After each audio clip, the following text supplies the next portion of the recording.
Good morning, I'm Taylor Wilson, and today is Saturday, February 10th, 2024. This is the Excerpt. Today, how Biden is going after Trump following failed border legislation. Plus, it was another big day for the markets, and we look at how plastics are linked to preterm births. President Joe Biden is hoping to go after former President Donald Trump for helping crash a bipartisan border deal that fell apart this week. But his strategy on the border has been overshadowed in recent days by a special counsel's claims that Biden suffers from memory loss. I caught up with USA Today White House correspondent Joey Garrison for the latest. Joey, thanks for making the time. Hey, thanks for having me on. So, Joey, President Joe Biden is hoping to turn this week's legislative failure for Republicans into a win for him on the campaign trail. What is the strategy shaping up to look like? Well, typically, and in recent years, the border has been something in which Democrats are playing defense on. It's something Trump especially has hammered Democrats over for being supposedly soft on the border. Of course, Trump famously has wanted to build a full wall across the border, and right now he's campaigning on mass deportation of undocumented immigrants in the U.S. But now Biden is kind of trying to flip the script here, saying, hey, I was ready to act on border security measures, what would have been some of the biggest in the last 3 decades. But Republicans stood in the way. Trump stood in the way. And so really it enables Biden to go on offense on this issue. But I think I'm very skeptical, whether it can succeed. Polling on the border is so weak historically for Democrats, and it's an issue Republicans are usually able to make gains on, that, it's going to be really hard, I think, for this issue to ultimately resonate on Biden's side in the campaign. You mentioned Republicans. How are they responding to him finger pointing over the border in this way? Well, several of the Republicans, in my story, I quoted Senator Ted Cruz saying this was all just a political ploy for Democrats to say, hey, see, I did something on the border. The Republicans have, in terms of their stated arguments, says, hey, these measures didn't go far enough. They've pushed for a more hardline border bill called H.R. 2 that passed the House. And so essentially they're saying that this is a stunt politically in an election year by the Democrats. But the argument, I think the Democrats, Biden kind of has a better one here, saying, well, a lot of these measures were pretty far-reaching that Biden agreed to. And the fact of the matter is they were urging that bill, its passage, and Republicans did stand in the way from it. Joey, is this a risky strategy, a risky move for his base? Does he risk alienating anyone there? Immigrant advocates, Latino voters, all of those could be turned off by this kind of new, tougher rhetoric coming from Biden on the border, on immigration. But people close to the White House say Americans, by and large, they want to see immigration laws, border laws enforced. They just want to see it to be done in a fair way. And also, unlike Trump, Biden hasn't adopted this kind of inflammatory rhetoric when discussing immigrants and border issues. And so that's a key distinction. But yeah, progressive voters, folks on the left, not all of them are going to be happy with what's kind of been a shift in the way he's been talking about the border and immigration issues. Joey, I don't think we can talk about the president right now without mentioning this odd week he's just had. This report came out from special counsel Robert Hur describing him as a well-meaning elderly man with poor memory. And that put him on the defensive. Let's take a listen. I know there's some attention paid to some language in the report about my recollection of events. There's even reference that I don't remember when my son died. How in the hell dare he raise that? Frankly, when I was asked the question, I thought to myself, it wasn't any of their damn business. And Republicans, Joey, are now blasting him as well after this report. Is all this overshadowing Biden's pivot on the border? Well, I think it did kind of override what had been a very winning week for the president. This is a major issue, the special counsel report, because it elevates what is really one of Biden's biggest liabilities in the election campaign, and that's his age, 81 years old. We see it in poll after poll, voters concerned about his fitness for the job. And here you had a special counsel report, now albeit coming from a Republican special counsel, as Biden's allies note, but somebody who witnessed firsthand, according to him, Robert Hur, that Biden had trouble remembering the exact dates in which he served as vice president when his son, Beau Biden, died. And so it has thrust this issue of age front and center now in the campaign. Joey Garrison covers the White House for USA Today. Great insight, as always. Thank you, Joey. Hey, thanks a lot. The S&P 500 has hit another milestone, ending above 5,000 for the first time. That comes just 3 weeks after the index saw its first record close since January of 2022. The market's performance has been strengthened by signs that the Federal Reserve has ended its rate hikes and may cut rates this year. Excitement around artificial intelligence advancements has also pushed up companies' stock prices. This is all good news for Americans' 401k retirement plans.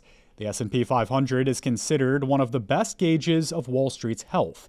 When the benchmark index goes up, Americans' 401ks tend to go up as well.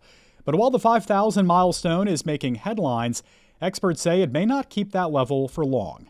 Stephen Suttmeyer, Bank of America's chief equity technical strategist, told USA Today that the first few months of an election year are pretty choppy for markets.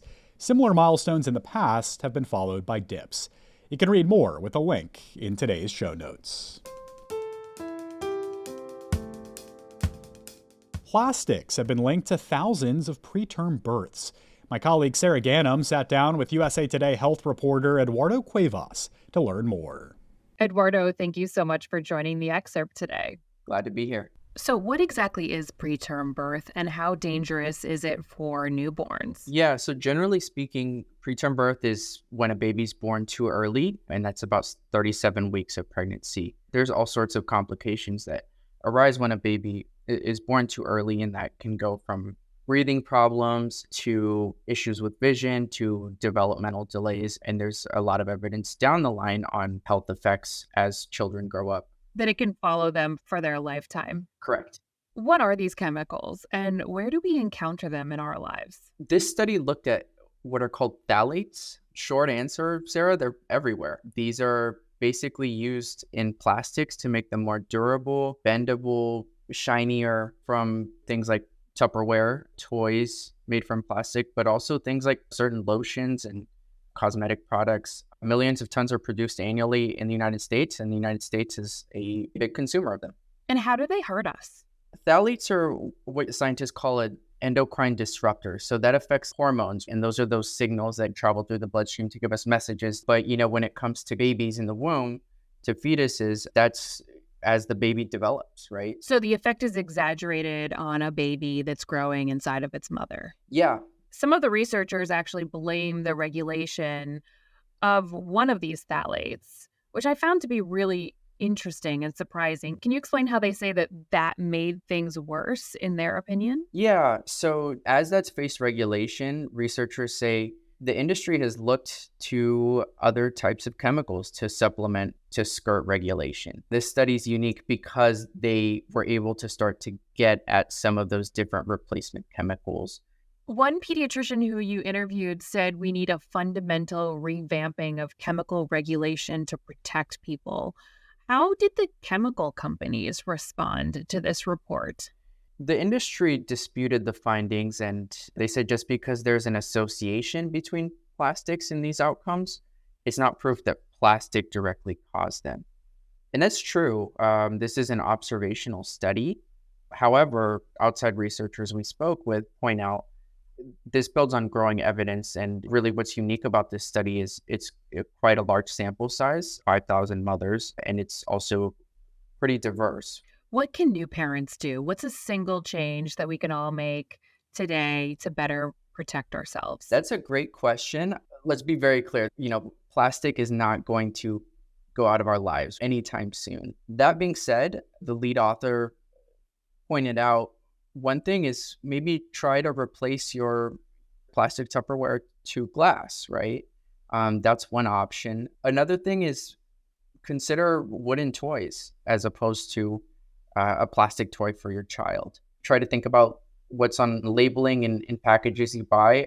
When things are microwaved, we inhale that way as well. Eduardo, thank you so much for this reporting and for talking to me about it. Thank you for having me. Climate change is melting ice at an alarming rate. and a pair of studies are warning of potentially dire consequences. In one study, scientists say the Atlantic Meridional Overturning Circulation, also known as AMOC, is on the path toward collapse. The ocean current was also at the center of the fictional climate disaster movie The Day After Tomorrow. The study, published in the journal Science Advances and out of Utrecht University in the Netherlands, is based on a computer model simulation. It renews fears about the stability of the current that fuels weather and climate patterns in the U.S., Europe, and Africa. Previous studies have found that a collapse of the AMOC is possible at some point this century. Meanwhile, another study published this week in the journal Nature Geoscience warns of how suddenly ice can melt in Antarctica. In it, scientists announced the first direct evidence that the West Antarctic ice sheet shrunk suddenly at the end of the last ice age around 8,000 years ago. That's according to a statement from the University of Cambridge. You can read more with a link in today's show notes. And speaking of melting ice, a photo of a polar bear sleeping on a bed of ice has won the Natural History Museum's 2023 Wildlife Photographer of the Year Award. Photographer Nima Sarakani was named the winner on Tuesday of the Grand Title Award for Ice Bed, which captures a dreamy image of a young polar bear drifting to sleep, according to a press release. The picture brings attention to the plight of polar bears, whose homelands in the Arctic have been eroded by climate change at a startling pace. You can check out the photo with a link in today's show notes. And Happy Lunar New Year! It's the most important holiday in China, where the Year of the Dragon will be celebrated, and many other Asian countries also mark the new year at this time, including Korea and Vietnam. Thanks for listening to The Excerpt. I'll be back tomorrow with a special Super Bowl Sunday edition of the show, looking at the state of sports betting in America. I'll be joined by Richard Morin, editor of Sports Betting Partnerships at USA Today. You can find the episode right here on this feed.